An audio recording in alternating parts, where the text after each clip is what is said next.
ဒီနေ့တော့ကန်ကူးသူဖြစ်မလဲပေါ့နော်ကျဲတော့ညီမလေးအချင်းနဲ့ရင်းရင်းနဲ့အမတဲ့ပေါ့နော်သူက online စိတ်ဆုပ်တာ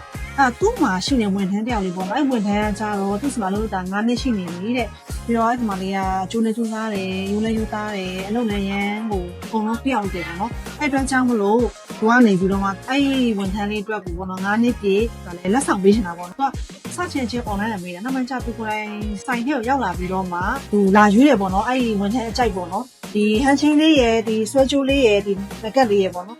ကျင်းနေကြည့်ပြီးတော့လေသူ့စားလေးဟိုချီလူတာပေါ့နော်သူ့ရဲ့ဝန်ထမ်းလေးကိုသူ့ရဲ့သမီးကိုမတော်ထားပြီးတော့မှသူကစိတ်ချိုက်လာရွေးတယ်ပြီးတော့ဟိုစီကရာလည်းရှိရပေါ့နော်အဲ့တော့အဲ့